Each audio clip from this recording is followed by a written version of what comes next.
Welcome to Making It Podcast, Dreamers Catching Their Dreams Uncut.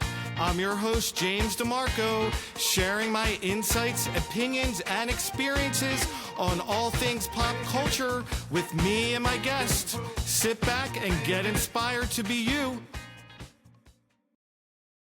Welcome, everyone, to Making It Podcast Uncut.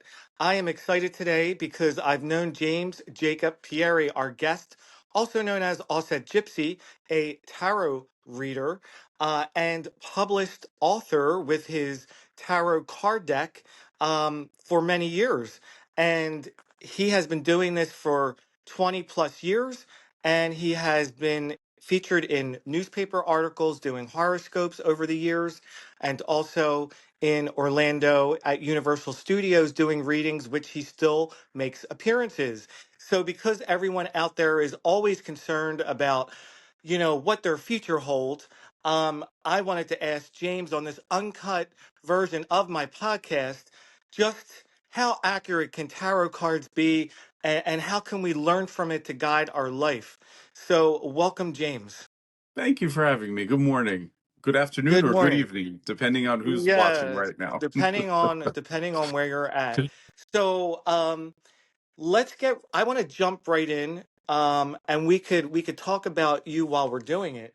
But Sure. you have these amazing cards Thank that you. are well, see everyone?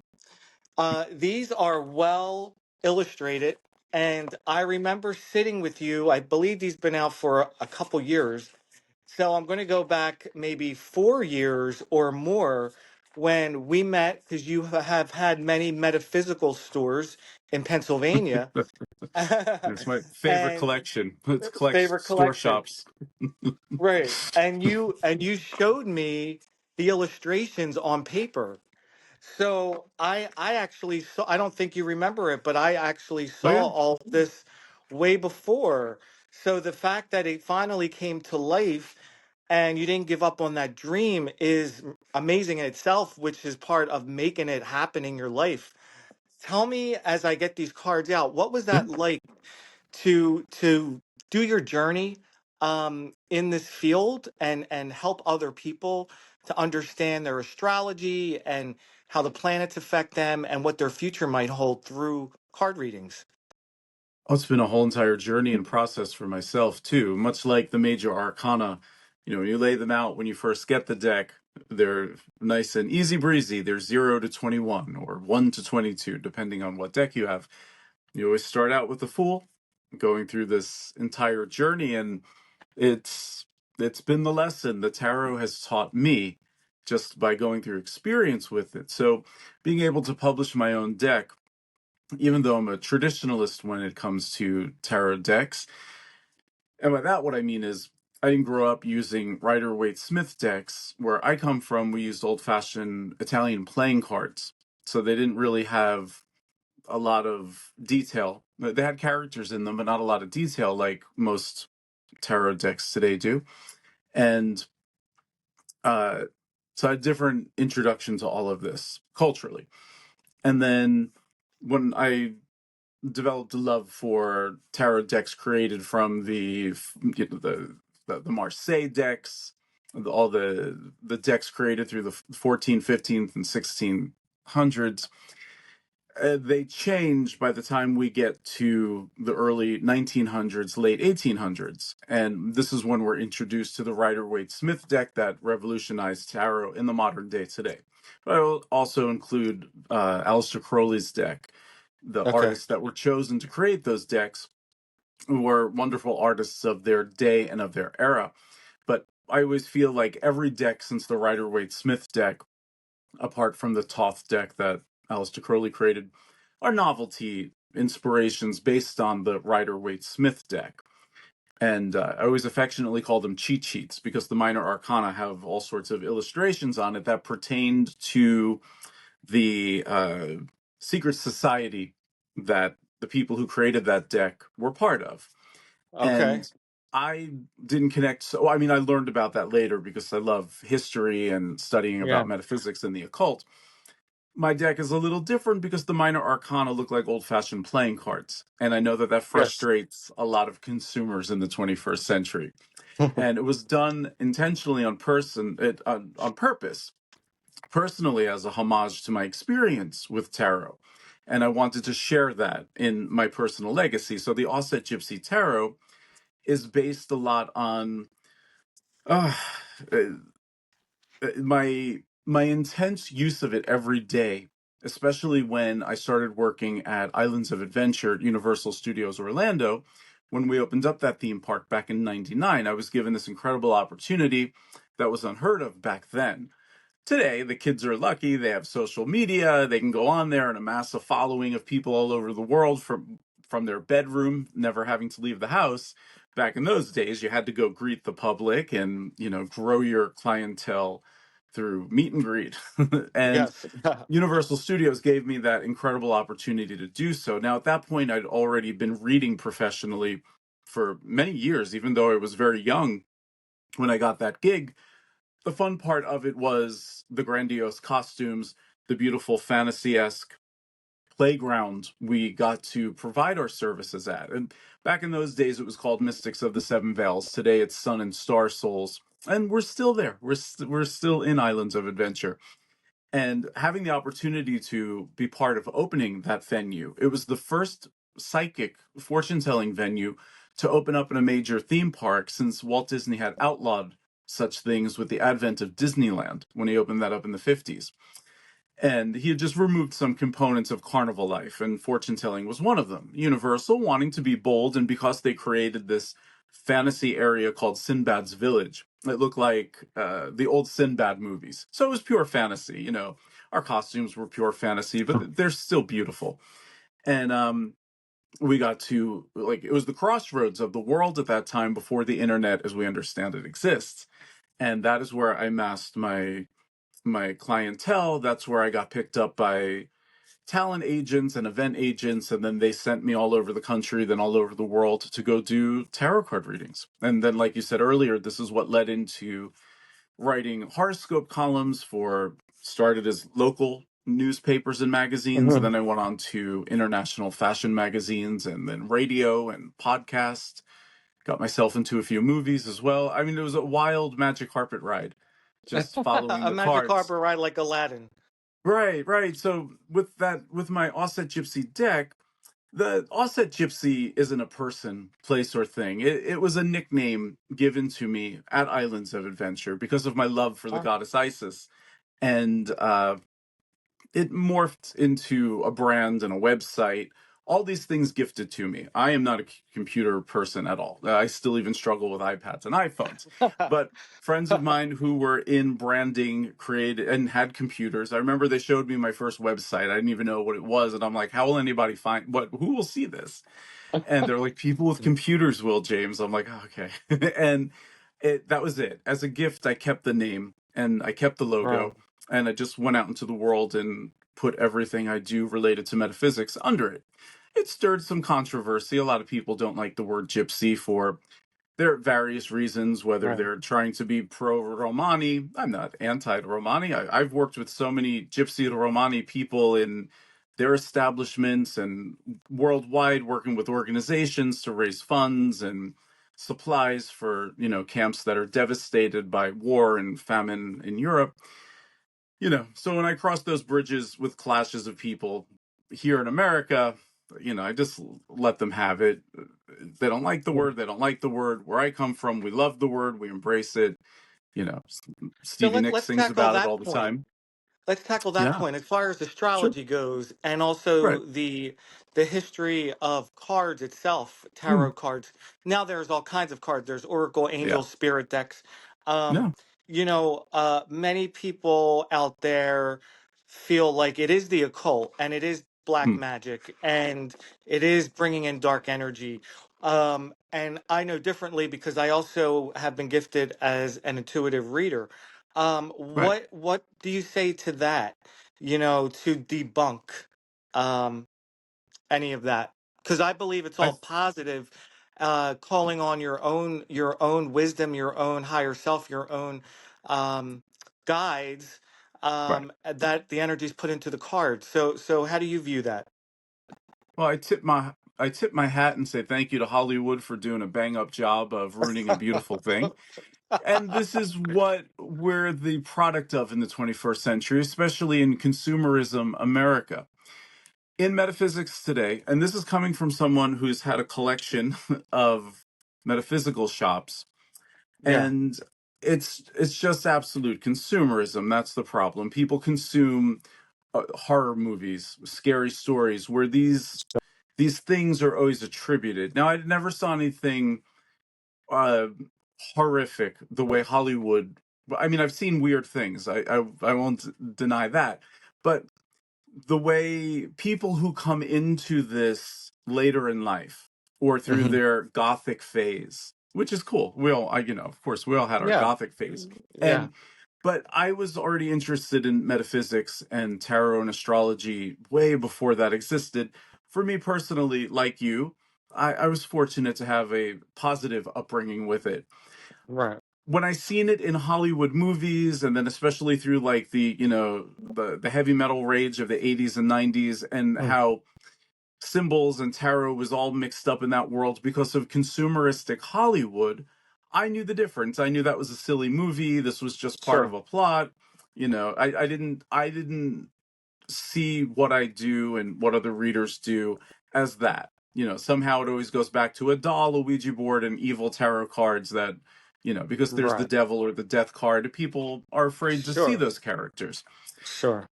I think people choose that that image of it. I think they Storyline. Yeah. choose to like it that way because maybe they're bored in their life. Maybe their life is a little dry toast and this is what gives it the Right. jam and the Right. jelly. And I don't know what to say to those people anymore because you're right. Yeah. In one of my shops I had a wall of gifts people would give me. And everybody always gave me their old haunted Parker Brothers Ouija boards and I was like, "Okay, I'll give them home."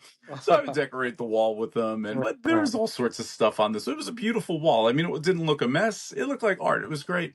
And I had this woman walk in and turn around and look up, "No. No." And point at me and go, "That's the devil." And I was like, "Ma'am, this is the 21st century. The devil is not coming for your kid through a Parker Brothers Ouija board anymore.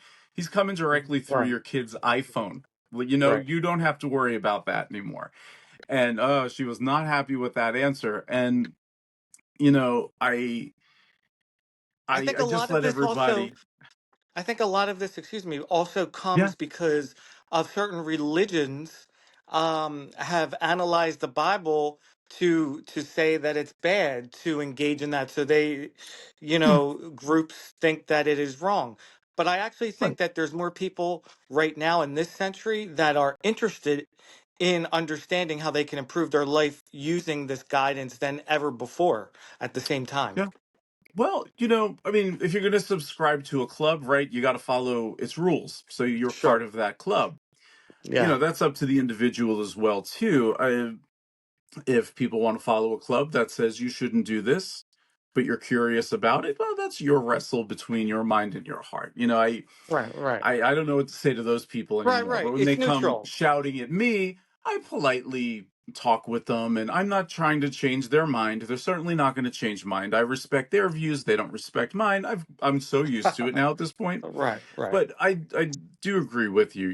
I mean, look, you got to really read the Bible, and I've read it a couple of times. It's filled with divination. It's filled with dream interpretation and the stars. And I think another thing we forget sometimes is that our modern generation was also filtered through the 60s, 70s subculture generation of the cult.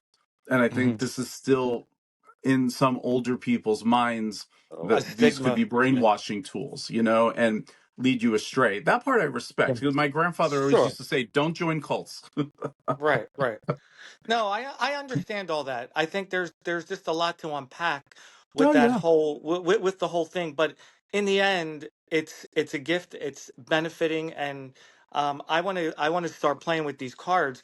And I haven't gone through them completely because I wanted you to show us. So everyone out there, we have the major arcana cards, and these are greatly illustrated. And then we have the cards that you say are like traditional playing decks. These Yeah. are the minor cards, and they were Yeah. different in their illustrations. So I did have to look up in your book that you supply to everyone. It's a great illustrated book where James describes each card, what traditional uh, it means, and what his meaning means. He calls it the Osset Gypsy view. So I think Mhm. that's really helpful for people because you could do it at home. So James, like tell me about like if someone's doing a reading on themselves at home, Yeah. what's the best way to do your own spread? Start simple, of course. If you use my deck and the book that's included, I've included a couple of spreads that are time tested. I still use them to this day. Um, the three card spread, the three fates, those are always the easiest. You can begin with something as easy as past, present, and future, or three components in your life that matter at the moment. Now, it's like telling a story, the beginning, the middle, the end, and just keep it simple because each card contains so much symbolism that will be speaking to the psyche, to the third eye. The frontal mind will try to decipher it very logically. So let your mind do its work. But it's when you look at these things and your intuition really speaks up. It's that voice of truth that goes up your neck and comes into your ears in stereo. Though that's intuition. So there's many different ways to use tarot cards, and it's there's no shame in if you don't understand what they are and they're not speaking to you intuitively yet. That's why they come with books. They're a guideline. They can help it inspire a way to look at them. In time, as they become your friends and you play with them more, of course, the intuition will always override anything in the books. The books that we have now are just what was agreed upon at one time Hmm. that the tarot readers of the 1700s, whatever they wrote down, that seemed to have been what that means. And Okay. then that's interesting to me because growing up, the definitions didn't match up to that. Like how I was taught to look at this was not the same way as the general mass descriptions, but they're the most agreed upon definitions of the cards. And then especially because of the Rider Waite Smith deck, when they created that for the Brotherhood of Light or the secret society they created that for, they chose a framework of what each card meant. And then this makes it easy for the mass populace, but you always got to trust your intuition. Yeah. The minor arcana you just showed were four swords like this. Well, what can that mean? Yeah. If you just sit there and meditate on it and look at it for a little bit, Yeah. All right. the answer will come to you. It might not have anything to do with swords whatsoever. Hmm. Yep. There it is. Right. Yeah. I think I started out with the Rider Waite. Is that how you pronounce it? Rider Waite Mhm. cards. Rider Waite But Smith deck. Can't leave out yeah. Pamela Cole Smith. She's the artist. But your illustrations are just spectacular. I mean, like, Thank you. uh, yeah. So I really love them. So the major deck are major. The major arcana stands for major changes in your life and events that you go through. The minor are the small things that push you along. Is that correct in layman's I terms? would always, right. The major arcana is the story of life. But the thing that's brilliant about tarot is that it's a book with no spine. It's almost choose your own adventure. And you shuffle them up and you don't know, when you first get them and it's 0 through 21 or 1 through 22, it's a perfect story. It's begin, middle, and end. But then once you shuffle them up, anything can happen at any given moment. That's your experience in life. It's your fate. It's your destiny marks. The minor arcana are the people, places, and things. I loved sentence diagramming in school as a kid. It's a Yeah. I'm a little nerdy that way, but tarot card reading is very much like sentence diagramming. You have to know your adjectives, your pronouns, your verbs, your action, this, that, and the other to really get a full picture. So the if the major arcana is the story arc, then the Hmm. minor arcana are all the people, places, and things that describe what's happening within those big moments, those big defining moments that we reach. Okay. Okay. And then when you're doing a reading, you're actually putting your energy into the cards. Oh Is that yeah, how you would yeah, describe it? And that's why yeah. you will come up with a whole different spread. And I am going to have you Hmm. do a reading for us and demonstrate that. But I want to touch on, you just launched your new sleeves, which is Yeah, almost like a tutorial in it comes so neatly packed. It's a tutorial in how to read the cards and play with the cards. So do you want to tell me a little bit about that as well? yeah. Tarot training sleeves. This is a interesting 21st century way, or as I begged them to put on the box, the best way to learn tarot. It's not the only way, but it is the best way Right, for the right. 21st century right now.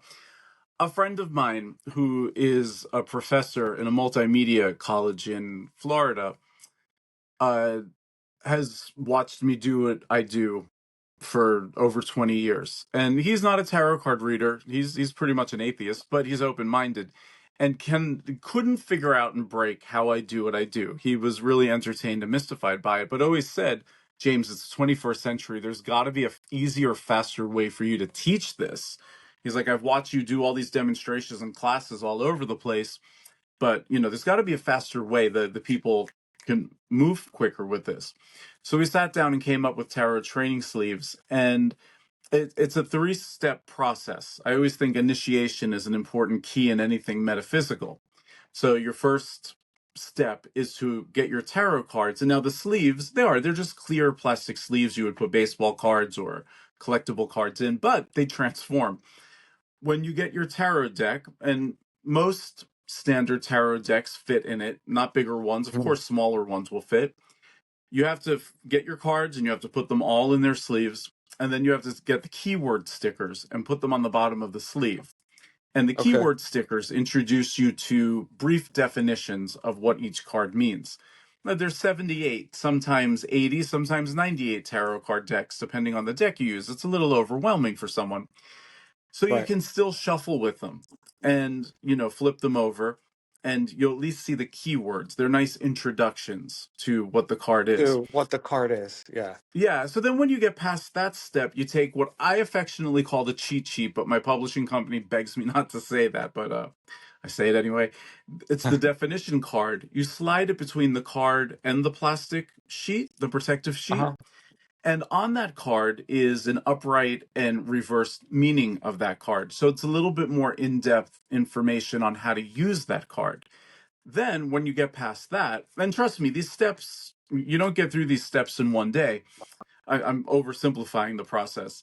There's a little QR code that with your smart device, you scan it and it takes you to a beautifully animated video with all sorts of colorful characters. And yes, a lot of people have said, James, this is very Disney. This is very cute. It's well Hmm. done. And I appreciated all the hard work that my friend put into it because he's the computer end of this. I don't know anything about computers. I was just merely consultant and contributor. And but we did hire voice actors. I'm one of them. And yes, my friend was, an Imagineer at Disney. So his work is seen throughout all of Disney World, and the animations are cute and they are quality. And then under the animation is a whole bunch of more information, astrological meaning, artistic meaning, for you to really dig into these cards. My purpose is always to keep the cards in people's hands because I find that you get disconnected when you're looking at a card and meditating on its symbol, and then you got to get a book and look up the pages in the book to see what it means. This keeps the cards in your hand. You're always holding it, you're always looking at it. And then when you scan the QR code, of course, you have something you have to hold to look at, but you can still keep both in your hand without being clumsy. So it keeps that energy that you were talking about Hmm. flowing in a cycle without Okay. disconnection. So there's a method to it then, a deeper method. Yeah, yeah, it is. So And the so funny can thing you is, demonstrate that?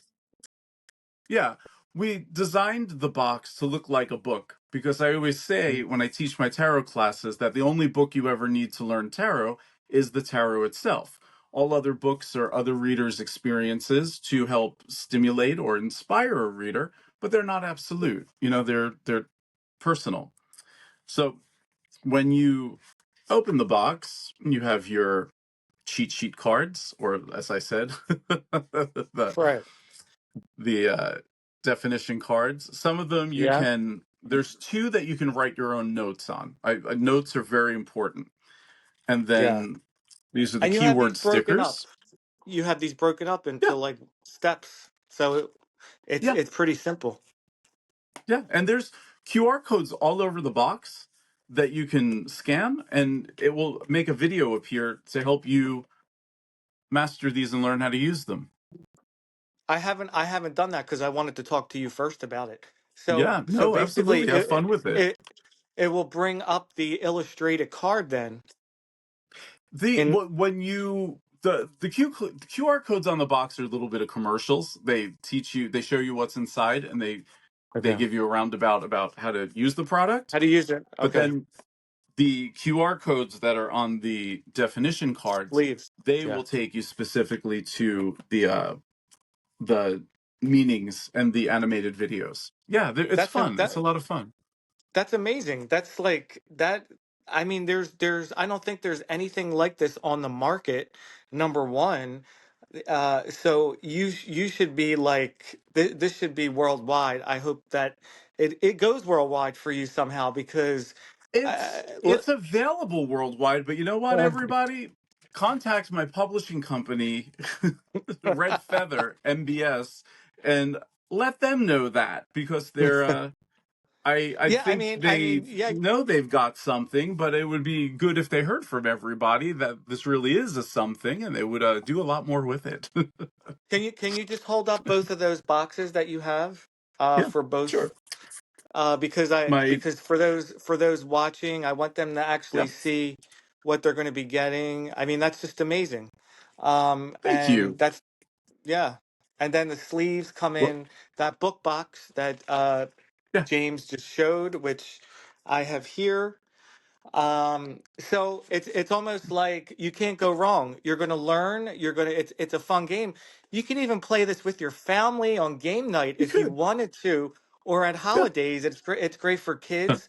Um, because of the illustrate, I just love the illustrations, and I can't stop but think like when you really showed them to me when you were doing them, and they were just on paper. So you truly embody that image of the dream maker, the dream catcher, making it happen. So let's do a reading for the collective, or if you want to just do a reading for me, whatever's easier. I want you to show like a basic spread people could do at home as well. The basic spread will be hard for me to show because I can't tilt my camera Sure. down. Can we But do like a 3 or 4 card spread? Like just hold here, the cards up. what I will show as an example is that in the Offset Gypsy Tarot deck, which has this nice magnetic seal, it opens up and you're greeted with the book first, which is sometimes a challenge to get out, and then the cards in their little wells. And when you look through the book, you're right. The illustrations, my purpose was to make them big so that you could see all the details in the cards. Hmm. And on the on the left side of the book is the definitions and the different various meanings. And then in the back, and then here's the minor arcana. And then in the back, yes, here's a spread. This is the Aradia spread, the lunar spread that I've used for years. And it just requires 5 cards. Hmm. Uh, that one's a little more detailed. The simple one is the 3 card spread, which they put after it. Sometimes in the editing process, you don't have a control over these things. Right, right. But here's the 3 card spread. And And then, that for me is always the easiest if I want something quick. right, right. And then my absolute go to that I use all the time is the 7 pointed star spread that I've used forever. And each position is like the heart of the reading, life around you at the moment, love and people, places, and things close to your heart. Physical life, like your health, your body, your Yeah. money, your home, all Yeah. the physical, tangible things. Spiritual advice, obstacles, because we all have them. And then the future, or the crown of the reading, based on the decisions around you at the moment now. So Mm. all of that's included in the book. And not at length. I'm a wordy person. I was asked to keep these definitions simple so people could Yeah. use them, and And, I and obliged. Now, with the and they major are arcana, simple. you know, the cards have a really nice gold gild on the edges. It has the logo on the front with the zodiac wheel, and then the cards. There's the Fool, and just a little behind the scenes because you brought up the art so much. This is based on my first costume from Universal Studios, and then the magician costume was based on a more modern look. So I wanted Hmm. to incorporate in my deck my story to contribute it to the tapestry in the history of tarot, while still remaining traditional to the deck. So there's a high priestess, there's the Empress, who's visualized as the Roman depiction of the goddess Isis and Harpocrates. The Emperor is Yeah. Jupiter, Serapis.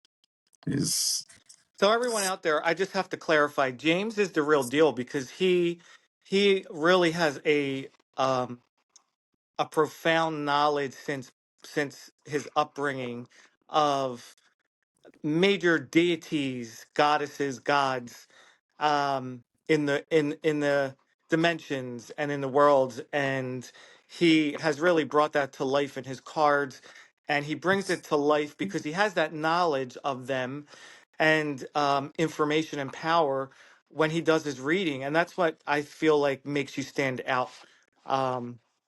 So to me, that makes you a master. So let's Thank you. I let's appreciate that. The let master thing.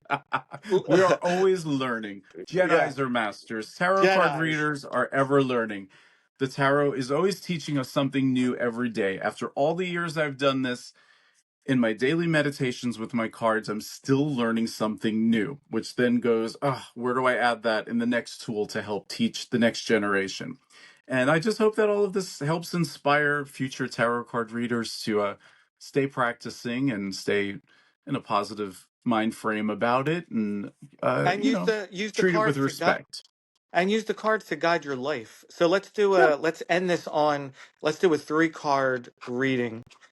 Alrighty. And we could just see what comes up for the collective because Sure. and we've discussed it before that what's going on planetary, the collective energy forms and can make things happen or not happen, and they show up in the cards. Right. They do. They do. They manifest through here long before iPads and iPhones. There were tarot cards. Do you want to pick the cards or do you want me to pick them? No, you pick them. All right. Well, then, what I always begin with is the shuffling process. Keep the cards at level with your heart. You asked about the energy before. The energy comes from the heart, not originally the mind. It's interpreted through the mind and the third eye, but it comes from the heart. So hold your cards in your left hand, and when you hold them, you form a little claw, right? But it really is a crescent moon. So you're absorbing. And then take your right hand, which looks like a sun with all its rays wiggling around, and Mhm. put it over the cards. Breathe in, focus on your crown chakra, and breathe out. Then breathe in again, focus on your third eye chakra, and then breathe out. Now, while you're breathing out, you're breathing the energy through the cards and back through your left hand, filtered through your heart, and cycled again. And then Uh, the third time, you breathe in, focus on the heart chakra, send the energy from your heart through your right arm, through your right hand, through the cards, through your left arm back to your heart, and breathe out. Then, when you're ready, shuffle 3 times. Once for love, once for luck, and once for the future, or once for each 3 fate. Now, I always like to give a quiz. If you know the names of the 3 fates, you get a prize. I And don't then think I there's know them. multiple ways. I never tell anybody because I want people to go do their homework and get introduced to the three fates. Uh, there's different ways you can pick a pile or, deduce down to the cards you're going to do, but we'll keep it simple today. And then just pick from the top. The first card is the Nine of Wands. Mm, Now, traditionally, this card is read as protect and defend your Achilles heel. Those that know your weak spot are more than likely to use it to exploit you, to get you to okay. sympathize.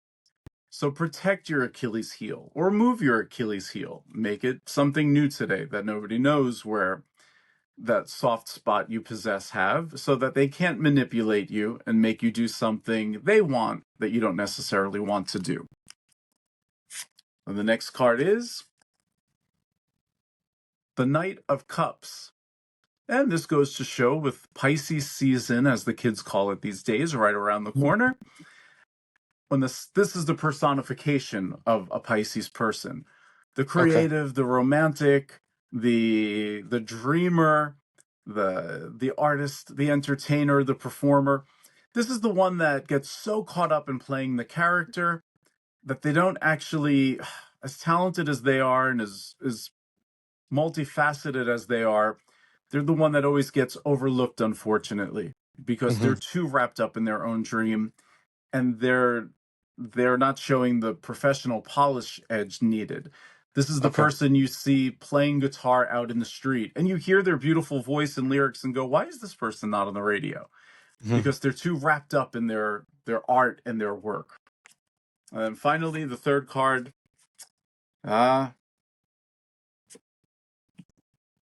the Seven Swords. Mm, And this is a tough one.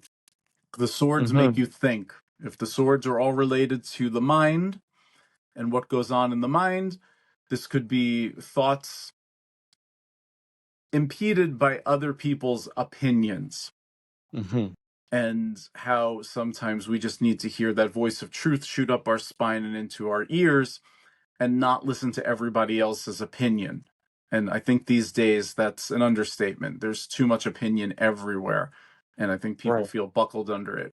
And these Seven of Swords go to show here your best idea is the idea you follow alone without sharing it with everybody. So, if we look at these cards and we begin with guard your Achilles heel, especially you creative, sensitive types that are prone to listen to other people because you don't trust your own steps, Hmm. words of advice may not be the best advice for you. Make sure that you pay attention to the thoughts in your own mind and go your own way. Ah, I love it. I think that that's something that we all struggle with in some degree. I know. I'm a Libra, so I tend to absorb things like a sponge from other people, and I am creative, and I do go my own way, but then other people do influence me heavily. And sometimes my choices and decisions are really what other people would do, not what I really want. So I think the whole collective could gather that info for themselves in moving forward right now. And nothing major came up in those cards. There were no Nope, they not all were the time. yeah, yeah, not at this time. Nope. So basically when you're doing a reading, when you're at home or doing a reading, the cards are really going to lead the way, wouldn't you say, for whatever Yeah, you're asking for at that time. yeah, and well, and sometimes not. Sometimes they will, we don't control them, and they don't control us. Mhm. It's just like, having a good relationship with your dog. Yeah, The two of you may be walking down the street and all of a sudden want to go in two different directions. sure. Sometimes we have to pull the dog in the direction we want to go because we see a danger or a problem and they Or a don't problem. understand. Yeah. So we want to direct them even though they want to go back that way. My little pug Gemma, when we go for walks, she loves to sit in the middle of intersections. So whether she's seeing the goddess Hecate or she just, takes a big risk sitting at an intersection, but her intuition's always right. She always senses a friend that's coming up the street. So I sit with her now and learn from her, to trust her intuition, even if we just need to sit for 5 minutes. And it's a give and take this way, that sometimes you both set out on a walk in the same direction, and then all of a sudden, You veer off. who's gonna how are you gonna lead? Are you going to try to lead this tarot card reading so that the outcome is what you want it to be, or are you going to let it lead? And even if you have to sit for a moment, and you know you you sat under a tree until your dog's friend came, and then learn something in that moment. So you can't force tarot. I see a lot of that in the tarot consumerism these days, of social media tarot card reading. But there's a lot of Yes, people that use and abuse the tool for their own reputation, that this was the thing this month that's going to get them attention on social media, and they thoroughly abuse it, unfortunately. And then I see people who absolutely love it and respect it, and then I see some people who don't know what they're doing with it, and they're they're still learning, I guess. they're It still takes learning. practice. Yeah, Yes. practice takes perfect. It's not something you learn overnight. It takes practice, and practice develops that intuition. And as you Yeah, saw James show us how to transfer your energy into the cards when you're doing a reading, I think that's important too, to be grounded when you're doing a reading. yeah. So James, it's been a pleasure interviewing you today, having you on Making It Uncut. And I wish you the best of luck, because these cards, I hope, explode, as I said, worldwide one day. And everybody out there, how can they book you for a reading Yeah. or find your cards to order? Well, both products, the Offset Gypsy Tarot deck and book set, and the tarot training sleeves, are available worldwide. You can get them everywhere. You can order them through Amazon, Books a Million, Barnes and Noble, more of your finer metaphysical shops, and maybe not so Yes. fine. I love the ones that are not so fine myself. Carry both my products. You can go to redfeathermbs.com and order them directly through the publishing company. You can go to offsetgypsy.com and order them directly through me as well too. So they are out there. Amazon is everyone's easiest, and it's not our enemy as authors. All roads lead to Rome. Amazon is a great platform for authors. People leave reviews, there's a lot of hype, there's a lot of build up, and modern day audiences tend to look at that and go, oh, that must be something because it's on Amazon. And Right. you can get it probably easiest and quickest there. To book readings with me, you can follow me on Instagram at offsetgypsy. You can go to offsetgypsy.com and check out the different services I offer and time lengths. And I'm a little old fashioned. Text me, email me, Mhm. call me, book your appointment human to human. I'm finding that there's too much AI in the world right now, and even that's starting to bleed over into this world. People are preferring to just ask their iPhones what their cards are for the day, eliminating the need for a reader altogether. But this is such a human to human connection, and that spark is still vital and important. I won't stop people from using AI. It's a new toy out Right. there right now. Everyone wants to play with it. There's going to be no stopping that. But still, come to your human advisors. That's what we're here for. And yeah, that's the best And way look everybody can into, find if me. if anyone out there is listening that owns a store, you can book James also to come to your Yeah. location and do readings, and he will give you his specialty that he has done so many years in Orlando at Universal Studios. Yeah, and So, everywhere. and everywhere, yeah. I've been, No, these cards have yeah. taken me all over the world. I'm very grateful. I know, I know. You are the All Said Gypsy. So thanks, James, for joining me on Making It Uncut, and stay tuned for our next show. Thanks for joining me on this episode of Making It Podcast Uncut. Remember, be you.